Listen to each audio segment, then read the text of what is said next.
어떻게 이러다가 좀 몽타주를 또 그리게 되신 건지. 제가 이제 92년도에 시작을 했습니다. 그 사법경찰이라는 그 시험이 있었습니다. 그 따로 이제 사법경찰을 뽑은 네. 시험인데 거기에 이제 입문을 해서 강력계로 바로 갔죠.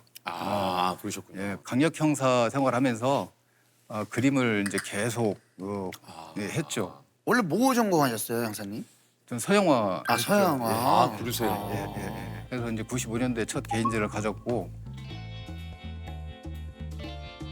이제 윗선들이나 이분들이 화가가 있는데 그 몽타주를 하는 게 낫지 않냐라는 제의가 있어요. 예, 제의가 계속 제의를 했었죠. 그래서 몽타주를 하시게 된 거예요. 예. 그리고 이제 제가 이제 일선에서 강력 형사를 하면서 듣는 얘기가 많잖아요. 네. 이제 뭐 사람이 이렇게 생겼다 저렇게 생겼다 이걸 보면 이제 산문하면서 제가 직접 이제 수첩에다 그림도 그렸고 이런 부분들인데 직접 내가 하는 게 좀 좋지 않겠나는 생각도 있어서 그런 의미도 좀 있었습니다. 예. 아주 전 기억은 생생해요. 어떤 그런 거에 대해서는 대전에 연쇄 방화가 있었어요. 골치 아픈 주택가. 오늘 새벽 대전시 유성구 일대 주택가에 주차된 차량 7대가 연이어 불에 탔습니다. 119 상황실에 처음 차량 화재가 신고된 건 오늘 새벽 1시 10분쯤. 그 뒤 1, 2분 간격으로 주변 주택가에 주차된 차량 7대가 연이어 불에 탔습니다. 한 달 정도에 계속적으로 방화돼서 잡지 못했죠. 답보 상태 있었죠. 이제 계속적으로 형사들이 탐문하면서 이제 목격자를 발견해서 그 목격자가 누구를 만나려고 기다리는데 라이터 가지고 주택가 돌아다니고 장난을 치는 식으로 이렇게 목격을 했나 보더라고요. 몽타주를 그린 거를 이제 그 관할서에 넘기고 3일 실었는데 출근을 했는데 뭐 잡혔다 뭐 이런 얘기를 하더라고. 음식 배달하는 오토바이 그 운전하시는 분이 가다가 그 전봇대 붙어있는 몽타주 거의 그림하고 또 거의 똑같은 사람이 지금 내 앞에 좀 걸어가고 있다 이렇게 신고가 된 거죠. 내가 정말 이 몽타주라는 게 범인도 이렇게 해서 또 중요한 거구나 하는 생각이 들었죠. 아니 좀 10여 년의 몽타주 수사관 생활하면서 그림 몽타주가 한 몇 개 정도 되십니까? 10년 동안 한 400편 정도는 되지 않을까. 이게 좀 몽타주를 그릴 때 좀 중점을 두는 부분이 또 뭐 여러 가지가 있겠지만 어떤 게 좀 우리가 이제 가장 중요하죠. 활용 점이라고 하잖아요. 네. 가장 눈에 중점을 두고 이게 이제 눈에 중점을 둔 이유는 목격자나 피해자도 가장 먼저 볼 수 있는 게 이제 상대의 눈이고 눈이 크다든가 쌍꺼풀을 진다든가 여러 가지 볼 때는 얼굴형이라든가 얼굴이 길다든가 작다든가 이런 부분들을 좀 특정 줄 수가 있어요.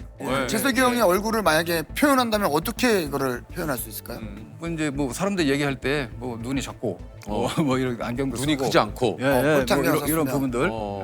특징적인 분들은 저같이 그림 솜씨가 없는 사람들이 그려도 그 맞습니다. 약간 보면 이 사람 같은 게 있어요. 있어요. 그러니까 전체적으로 평범하면 참 이것도 또 그리시는데. 애먹죠. 예. 피해자가 왔어요. 목격자 나왔을 때 그냥 뭐 준수하고 보편적이에요. 이렇게 얘기하면 그 보편적 기준이 어딘가 잘 모르겠어요.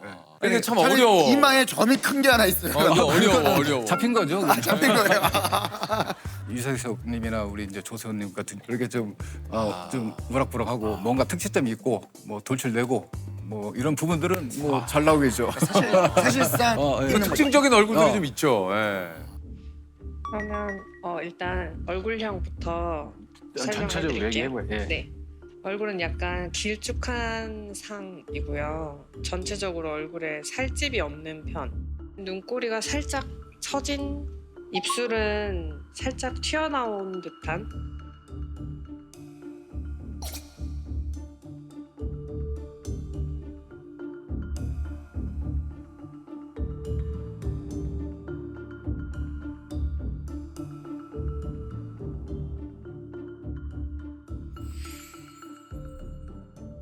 아니 이게 형사님 실력이 이제 전국구로 좀 알려지면서 네네. 다른 지역에서도 좀 몽타주 의뢰가 좀 들어왔다 그래요. 예, 많이 들어오죠. 예. 서울 방화동 살인 청부 사건 몽타주. 예. 요것도 이제 그 형사님이 그리셨다고요. 예, 그거 기억납니다.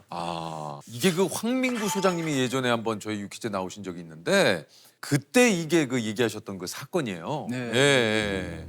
강서구 방화동 청부살해 사건이라고 있어요.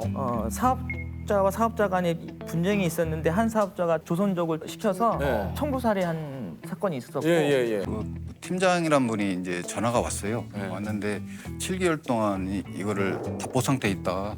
CCTV는 확보는 됐는데 그 CCTV가 거리가 멀고 특별하게 특징 줄 수 있는 게 없다라는 부분들을 해서 한번 살려달라. 이거 좀 해서 좀 작게 좀 해달라. 그런 얘기를 하더라고요. 그래서 참 어렵죠. 이거 어렵게 했죠. 이것도 한 며칠 CCTV만 계속 봐서 특징점을 찾느라고 한 7일 정도 걸렸을 겁니다.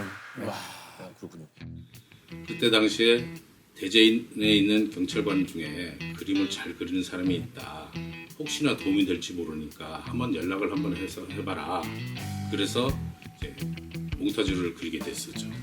그 몽타주 사진을 보내왔는데 저희들이 생각했던 특징점이라든가 이게 너무 정확했었고 실제 범인을 잡아고 보니까 거의 100%에 가깝게 똑같았었습니다. 아니 이게 우리나라에 설치된 CCTV가 약 1960만 대라고 하고요. 네. 전 세계 보급률 1위. 좀 CCTV가 많아지면서 점점 몽타주의 필요성이 좀 줄어들지 않을까라고 생각을 좀 하게 되는데 그럼에도 몽타주가 좀 필요한 이유가 있을까요? CCTV가 많이 보급됨으로 인해 가지고 또 범죄도 그 보급되는 그 장소를 피하려고 하는 사각지대를 찾으려고 하는 범죄도 많기 때문에 그렇겠죠. 범죄는 항상 사각지대에 있는 거거든요. 단서가 없어요. 사각지대에서는 단서가 없기 때문에 유일하게 찾을 수 있는 게 피해자의 목격자의 단서죠. 진술 단서. 그래서 몽타주란 업무는 없앨 수도 없다. 아무리 CCTV가 발달돼도 몽타주는 활성화돼야 된다. 뭐 이 얘기죠. 저는. 그래서 우리가 이제 몽타주로 왜 그리냐면은 만약에 용의자가 1000명 있었다.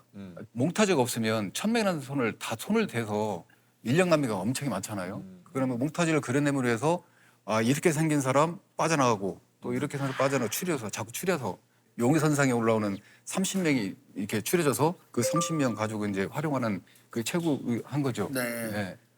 몽타주라는 게 이제 어떤 그 다중들이 모여 있는 장소에 걸어놓는다든가 뭐 이렇게 되면은 본인이 알겠죠, 그죠?